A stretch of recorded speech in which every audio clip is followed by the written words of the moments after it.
started and roll right into an introduction to Carol. When you Yeah, no, I've got both right here. I also, well, I just wanted to welcome everybody to the first Zoom meeting of the NCUU, which is great. Yay. Glad we made this happen. I wanted to thank everybody who had a hand in it. And it was many hands make light work. I wanted to start by saying that I don't have a chalice, but I have a candle. I figured I would light that. And I have the, opening chalice word. I hit the gong. Then I would go into announcements. Hi, Joe. I see Joe. Good morning. Happy Where's your Easter. Easter hat, Joe? On it. be careful not to catch the rabbit on fire. Rob. I know. Well, I gotta say the little thing before I light it too. Smelling hair. Oh, This is a quote from Thich Nhat Hanh. It's called "Water Flows." Oh, now wait a minute. You can't read yet. oh. May I use them skillfully to preserve our precious planet.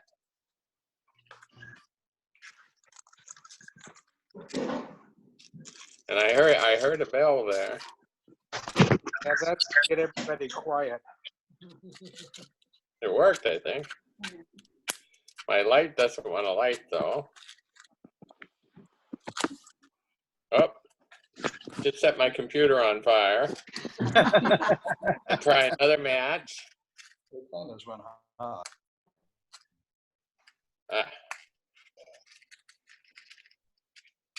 See, now the first one I tried before worked. There we go. Oh, the chalice is lit. I have a few announcements. We voted by mail because we did not have the annual meeting in person because of distancing, personal distancing. The budget was approved. 43 votes yes. John Comer was elected president. Amy Haken was appointed a director. Bree Hill and Pam Ricker were also appointed director or reappointed directors. Judy Capone, Peter Freeman, and Jeannie Wright were elected to the nominating committee. So, and they start May 1st. And now I have Carol York's bio. Reverend Carol York has been a Unitarian Universalist minister in Florida since 1998. She has served the Spirit of Life UU, the UU Church in Stuart, the first UU congregation of Palm Beaches, but is now retired in Port St. Lucie, where she lives with her 4 beautiful Pomeranians. She also loves to travel. She also loves coming all the way from the East Coast to Florida to visit the Nature Coast Unitarian Universalists. But today she's doing it via Zoom, not in person. So here's Carol York.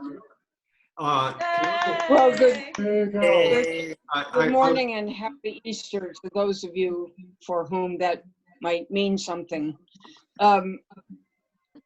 I have to change that bio again because now I've gone back to 5 dogs instead of 4. But you wouldn't know that, so that's no problem. Okay. I sort of thought that when you held up the other dog, and then I thought, well, I wonder. Right. Whoops, I just got rid of everybody. I didn't mean to do that. All right, I got to tell you that one of the things that succumbed to the virus is my printer. My printer died this week. And so I don't have a sermon printed out. I'm looking at it on my computer, on my laptop. So I've never done this before, but I've also never done a Zoom sermon before. But I'll be looking, I can't look at you full time. I have to keep looking over here to the sermon that's on my laptop a little to my right. So bear with me on that. And could I ask that everyone other than Carol now mute your mic? So there's no background chat. Well,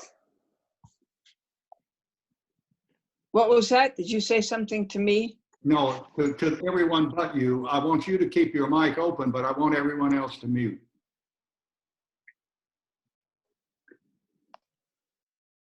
So is this okay? Yeah. Yeah, you're fine. You look good and you sound good. So. Oh, okay. Perfect. All right. All right.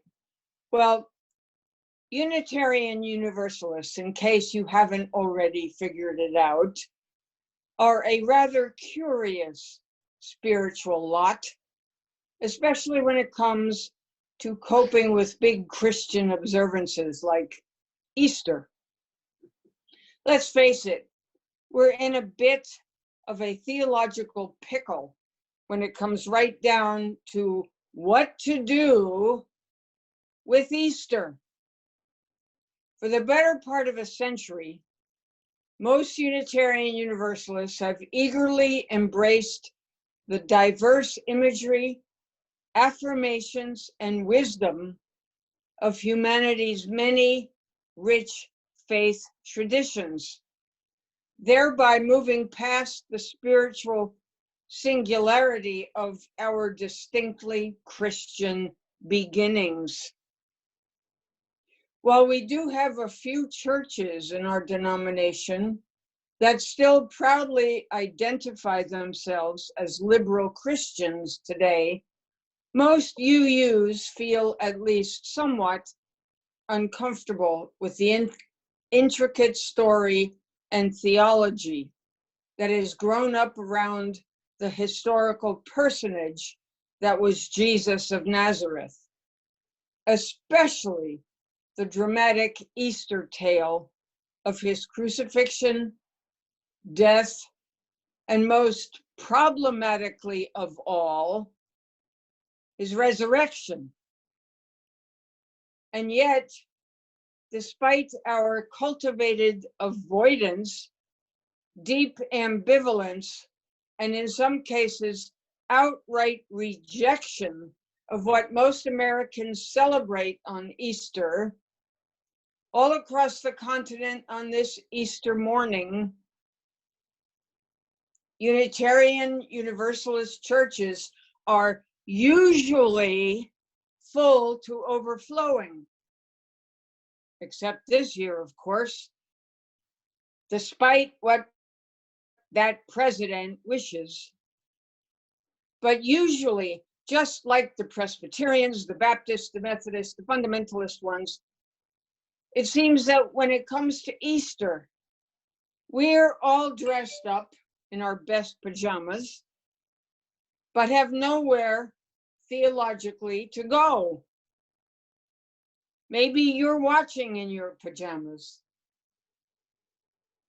The truth is, most of us are pretty confused about what metaphors and meanings to take from Easter Sunday, but not as confused as the kids from Mrs. Rogers' 4th grade class over at a neighborhood school. She asked her eager young students about the meaning of Easter, and the hand of a little Episcopalian boy shot up. "I know," he said. "Easter is when we put up a pine tree and decorate it with lights, wrap presents for each other, and sing lullabies to baby Jesus." "No," said the teacher, "you've got Easter confused with Christmas." Does anybody else know? With that, a little Roman Catholic girl's hand shot up. "Easter is when you fill the house with the smell of cooking turkey, watch football all day, and give thanks for all our relatives who come for dinner." "No," said Mrs. Rogers. Someone must understand the meaning of Easter. A little Jewish boy in the class thought he knew. Easter is when we decorate the front of the house in American flags, go to a big parade, and shoot off fireworks all night. No, no, no, cried the exasperated teacher. Doesn't anyone know? Finally, the Unitarian Universalist kid in the class raises her hand. Easter is when we remember that after a 3-year ministry among the Judean people, Jesus rode triumphantly into Jerusalem on a donkey, was put on trial by the Roman authorities for being a troublemaker, was crucified on a hill with 2 thieves, and finally buried in a cave. Yes, that's right, Susie, interrupted the relieved teacher. But then Susie finished. And then after a couple days, the rock gets rolled away. Jesus comes out, and if he sees his shadow, there'll be 6 more weeks of winter.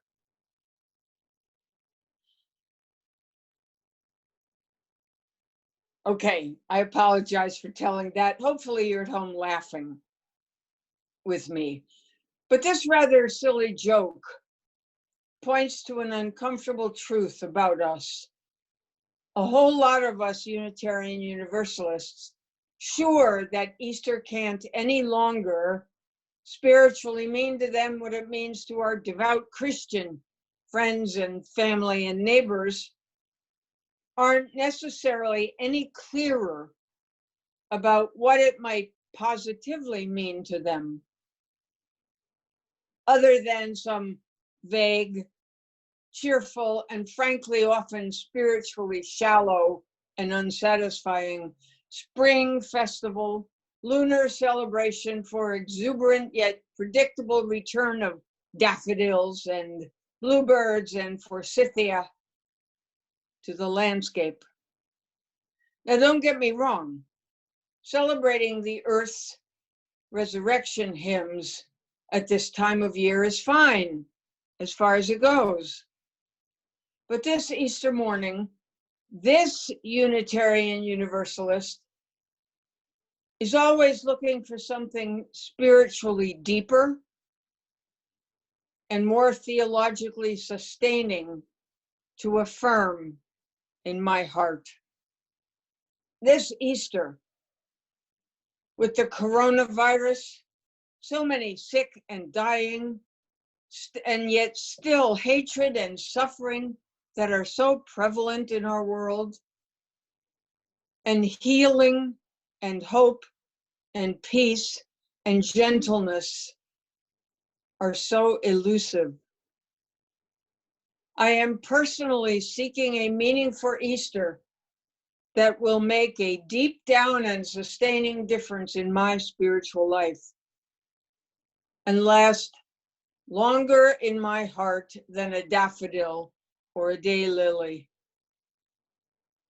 So, what Easter meaning can arrive at all of our Unitarian Universalist hearts, making a real and transforming difference, especially in this time of division and separation and isolation? Well, first I'd suggest to you that Easter is not a day in the spring calendar. It's not one more excuse for a big family dinner. Hey, remember those? Even by Zoom. It's not even a dubious set of historical facts or fantastic theological suppositions about the end of the earthly life of Jesus. Easter is rather a decision of the human heart that is not limited to one spring Sunday. Easter is a decision to live with hope, fully, recklessly, courageously, even with a mask on, even in the face of death and despair itself. It is a decision to maintain connections with our families, with our friends, with our neighbors. Easter does not, for my heart at least, require brightly dyed eggs or chocolate bunnies, although who doesn't like a chocolate bunny, or theological adherence to the idea of personal eternity. No, Easter requires instead something deep inside us, inside me, a saving impulse of human hopefulness and defiance. Easter requires a stubborn, reckless, even at times irrational heart that faithfully clings to hope, like that Herman Melville described in Starbuck, a whaler in his classic novel Moby Dick. He tells this: one foggy day while working out from their mother whaling ship, the small harpoon boat under Starbuck's command is separated from the others. Suddenly, as a storm comes up, the small craft encounters a whale, which swamps the boat and its occupants. Melville's protagonist describes what happens next. There we sat, up to our knees in the sea, the water covering every rib and plank. The wind increased to a howl. The waves dashed their bucklers together. The whole squall roared, forked, and crackled around us like a white fire upon the prairie, in which, unconsumed, we are burning, immortal in these jaws of death. In vain we hailed the other boats, as well roar to the live coals down the chimney of a flaming furnace, as hailed those boats in that storm. Meanwhile, the driving scud, rack, and mist grew darker with the shadows of night. No sign of the ship could be seen. The rising sea forbade all attempts to bail out the boat. The oars were useless as propellers, performing now the office of life preservers. So cutting the lashing of the waterproof match keg, after many failures, Starbuck continues to ignite the lamp in the lantern, and then stretching it on a pole, handed it to Queequeg as the standard bearer of this forlorn hope. There then he sat, holding up the imbecile candle in the heart of that almighty forlornness.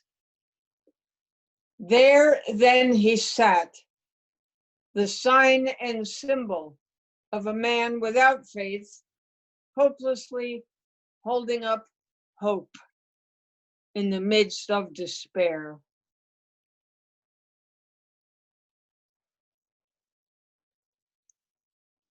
Holding up an imbecile candle in the heart of that almighty forlornness.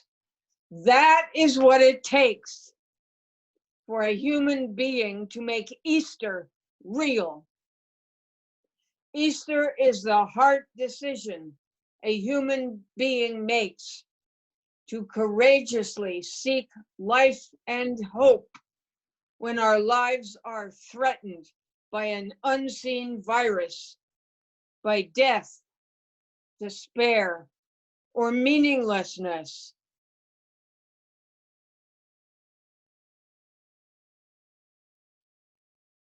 I've always been deeply moved by the story by E.B. White, his description of his cancer-stricken wife, Catherine, planning, as he puts it, the planting of bulbs in her garden in the last autumn of her life.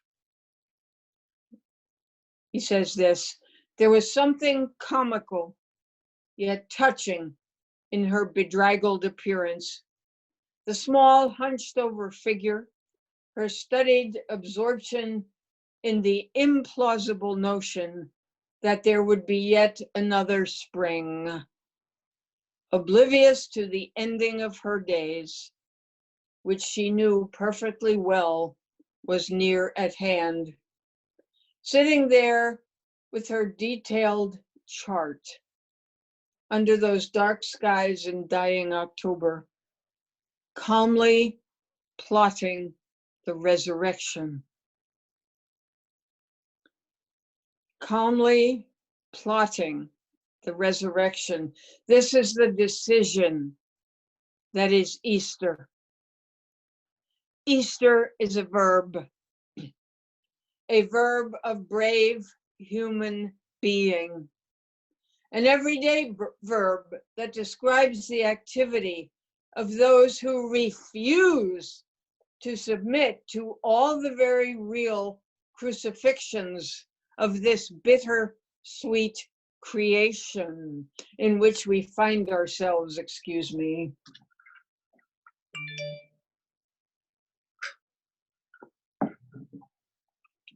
Some Unitarian Universalists don't find the imagery of the Jesus Easter story helpful.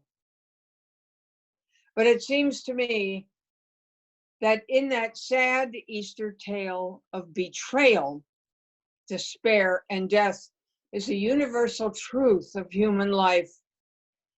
In this terribly mortal creation of ours, for all of us, after all, will die, we must acknowledge the reality of crucifixion. That is, the innocent suffering and dying of persons. If Easter is ever to spiritually mean anything worth having, Good Friday, my friends, is real, terribly, painfully real. Dear God, why hast thou forsaken me? Is not only the forlorn cry of Jesus suffering on the cross. Who has not heard that same desperate cry or uttered it oneself beneath the angst and crush of this life's inevitable pain and difficulty? This is surely the cry that can be heard all over the world this Easter week, as so many people are so cruelly forced to suffer with the symptoms and the results of this virus.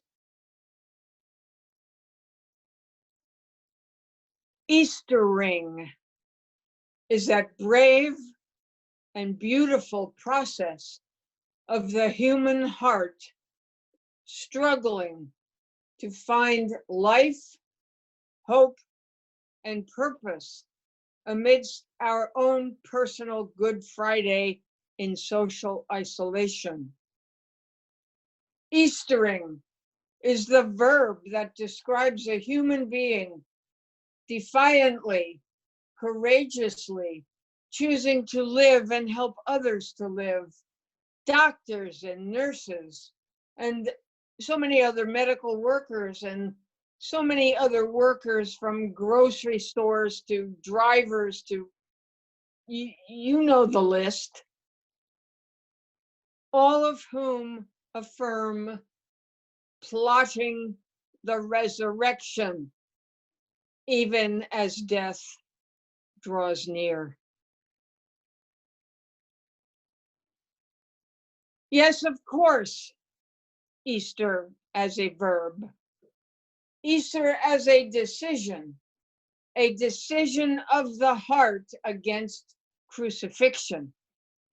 Easter as the spiritual process of a human being moving against negatives and death, moving against meaninglessness and despair, moving against isolation and fear, moving against powerlessness and incapacitation.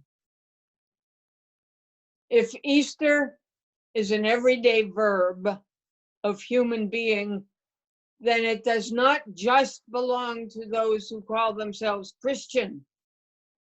It becomes spiritually accessible to each and every one of us year round. If Easter is a verb that describes a life-saving decision that can happen within us in moments of life crisis, then it transcends this old mythic story about the death of an itinerant preacher on a cross. I Easter, you Easter, we all Easter together by means of the resurrections of the Spirit that we work to bring to birth in our battered, trembling hearts.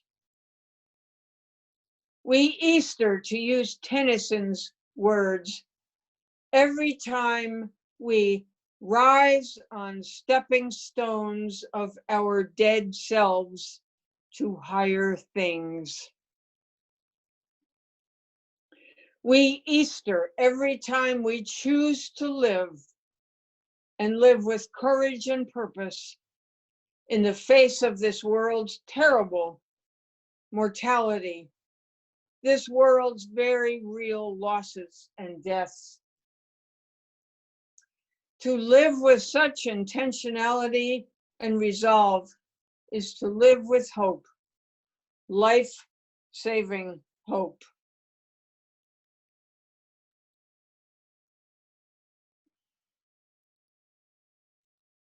And so there you have it, my dear friends, straight from my Unitarian Universalist heart. Easter is not, as most in our culture would have it, a fixed and final Christian noun, a one-day doctrinal event from which many of us feel spiritually excluded. Easter, except for the chocolate bunnies. Easter is rather a verb of brave human being. Easter is not a day-long spring holiday of bunnies, bonnets, and bluebirds. It is rather and preciously a daily possibility, a decision we can each make when we face the inevitable difficulties in our lives, to practice resurrection and refuse to unnecessarily surrender our essential personhood, even in the face of death itself. Though we often wish it were otherwise, the crucifixion is true. Good Friday is true. Death is real, and none of us should live with the false optimism that it is otherwise in this world. But the good news of this human season is that Easter is also true, powerfully, preciously true. We are free, each of us, in every moment of our human being, to practice resurrection, to choose the way of engagement and possibility and purpose when life gets tough. So I pray you, blessed and fragile folk, go ahead, each and every one of you, this day or any other, no matter what it is that particularly befalls and afflicts and limits and pains or confounds you, Choose to do some Eastering in the heart. Practice resurrection. Make a judgment for life over death. No matter what life circumstance threatens to entomb and disempower you, roll that stubborn rock away. Just roll it away. Nobody else can or will do it for you. So get going. Roll that rock away. You are free this day, any day, to do some Eastering. You are free to practice resurrection. You are free to retain your moral agency as a person and continue to shine out in your living. I know this is true because so many persons, Eastering persons whom I have known, have reminded me of this holy possibility and steadfast truth. This Easter, this bright and beautiful spring season, that freedom, that possibility of the human heart, no matter where you are, is assurance enough. Each day we can choose to live with courage and hope and purpose, 6 feet apart with a mask on. And for that freedom, there comes to my heart this Easter morning a cry of hallelujah. May you all be blessed. Amen.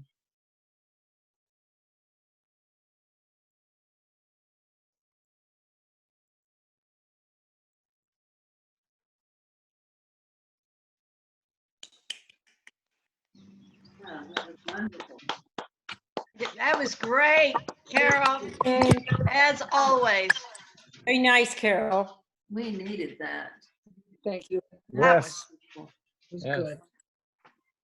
missed That's it. what we needed, kiddo. Thank you, thank you, thank you. Thank you. Thank you. Happy Easter. Happy Eastering. Actually, Eastering. I like the conjugation. I Easter, you Easter, we all Easter together.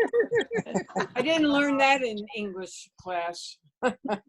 We, you, and they. Well, Easter in one basket. I'm sorry. You know, Oh, wow. Zoom has not improved my hearing ability, so speak up. I think Sally needs to write a song. Roll that rock away, Lord. Roll that rock away.